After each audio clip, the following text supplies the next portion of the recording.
Now we know who is going to be in the White House, and we are getting some developments around who is going to be in the cabinet and the administration. What are the best stocks that you should consider buying right now, and what are the industries that you should consider avoiding?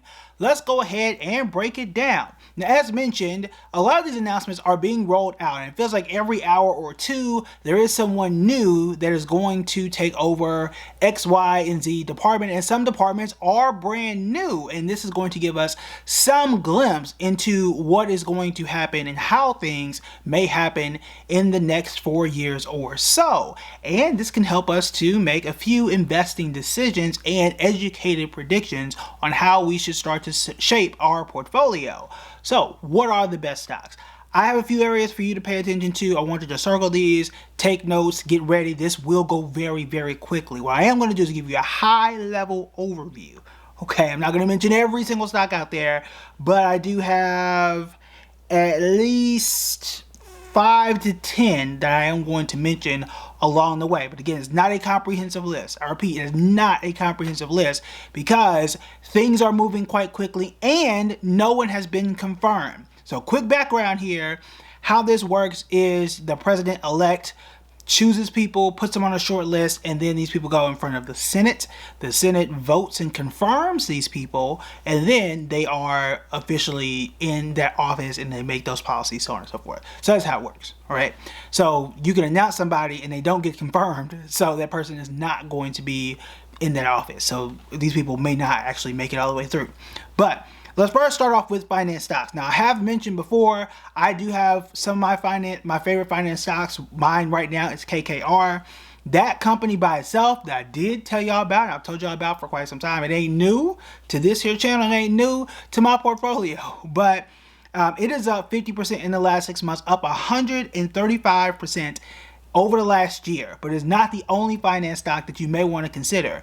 Not only does President Trump tend to be more friendly towards financial regulation as well as interest rates coming down, which can help banks, PayPal might also be a company that is going to continue to trend up in this environment, what we expect to be a friendly environment for a company like PayPal. Now, looking at my notes, I did put an asterisk here next to PayPal. I'm going to circle back to that at the end of this financial segment. Okay, so PayPal is doing quite well right now, up 34% in the last 6 months, and up 57% over last year. Again, I'm going to come back to PayPal.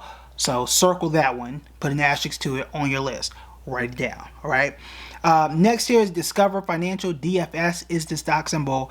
They're up 40% in the last 6 months, up 107% over the last year. I would call this a very solid and sturdy stock.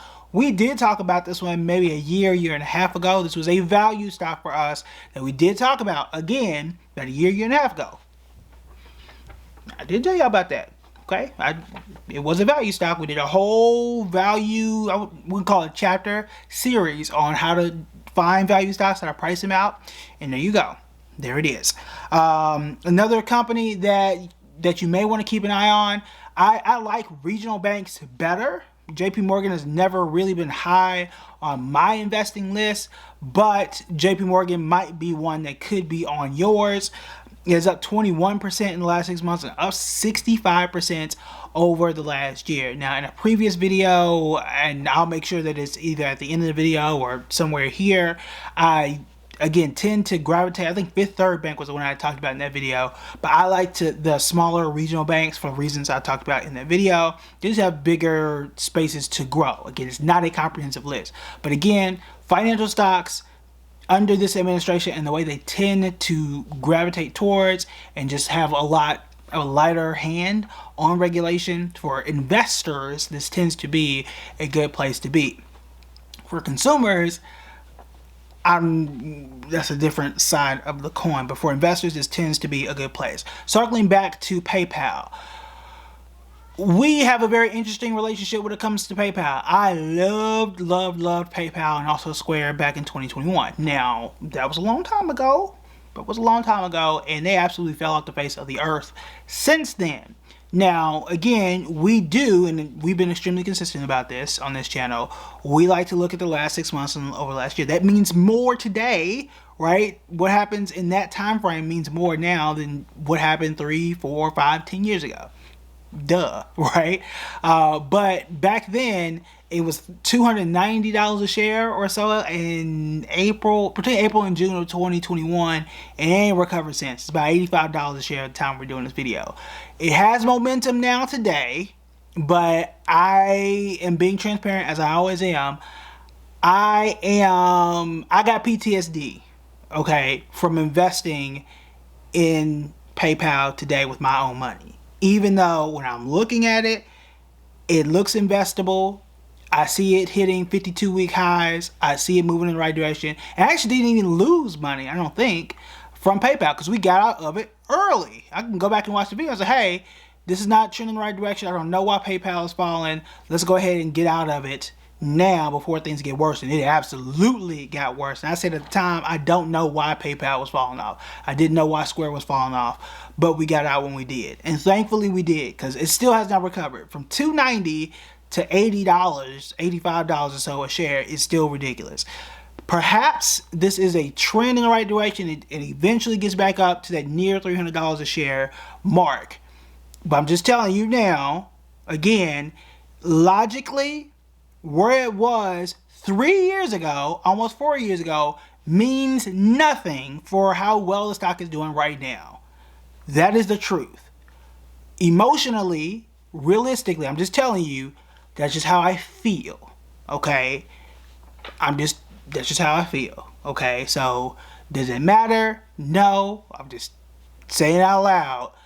I'm trusting every other financial stock before I trust PayPal, but it's really just a scar. It is really PTSD on my part. I just got to tell you. If I need to be honest with you and just tell you that, okay?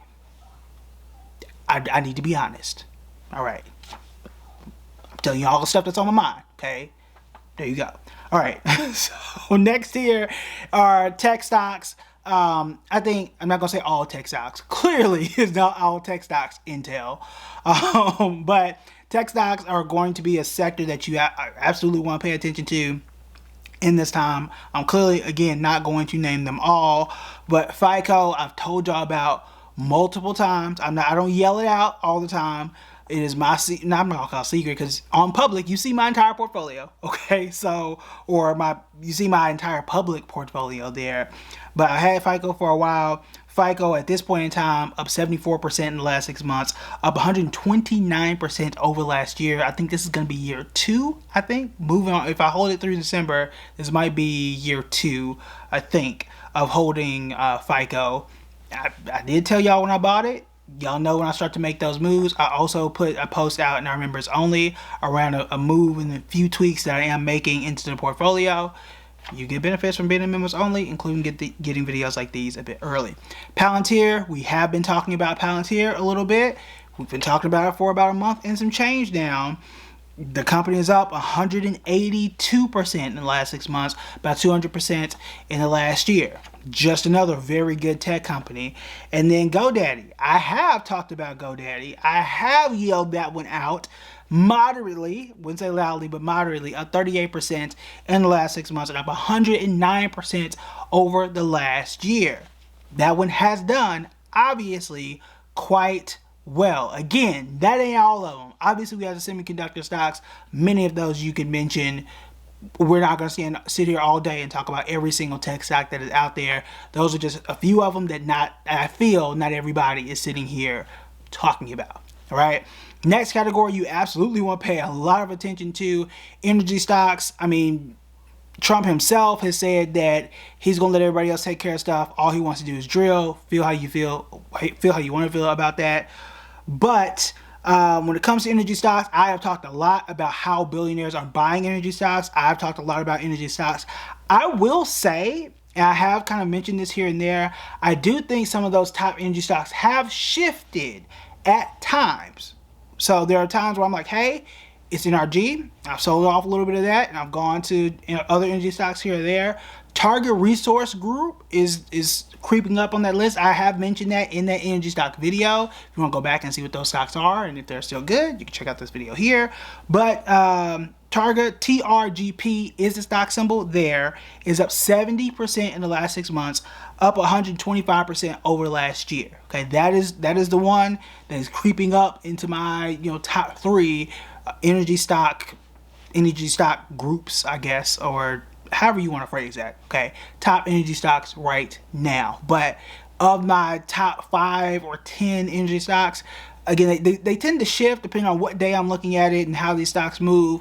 But between NRG, Targa, a few others, they tend to kind of shuffle because energy can be a little volatile at times. But choose a good one, stick with it, and see where it goes. But this administration might be a lot more friendly to energy stocks. Now, this travel category, some of these you can throw into tech, some of these you can throw into consumer discretionary, meaning people got more money and spend more money on it. Put it where you want, but I'm going to call this travel, I'm going to call it leisure. This one is interesting. Okay, this one is interesting, and then we're going to go into the area that you absolutely want to consider avoiding. I have 2 stocks in this category now, but again, it's not a complete list here. And I feel a certain way about this. Number 1 is Booking.com. This is an old school stock. If you've been on the channel for quite a while, you know Booking was my jam for a while. Now, it's a $4,000 stock per share. No, you don't have to buy an entire share. We talked about fractional shares. If you know, you know. If you don't know, ask me in the comments. I'll tell you about fractional shares. We got videos on the channel explaining how fractional shares work. I got you. But Booking is up 32% in the last 6 months, up 60% over last year. And then you got Carnival Cruises. I have mentioned this one just a few times. It is up. CCL is the stock symbol for Carnival Cruises. BKNG is the stock symbol for Booking. And it is up. Carnival Cruises specifically is up 66% in the last 6 months, up 90% over last year. Now, here's my thing. Okay. As somebody, I say this all the time, who been doing this for a while, y'all know my degrees and all kind of stuff when it comes to econ. Now, if the economy was as bad as people felt, not as bad as the economy is, as bad as the economy felt, because we know unemployment is 4.1%. We know the stock market has had more than 40 all-time highs this year prior to the election. We know that inflation has slowed down this year. Okay, it was at 9.1%. We know that now it is closer to 3%. We know all those things. That doesn't make you and your wallet feel any better, though, does it? So, knowing all this, why would a travel company be doing so well? Why would a cruise company be up 90% in the last year? The economy cannot be that bad. It can't be if people still cruising, because we know when the economy was bad, pandemic, these companies weren't good. Okay? We know that. That's my rant. That's all I'm going to say.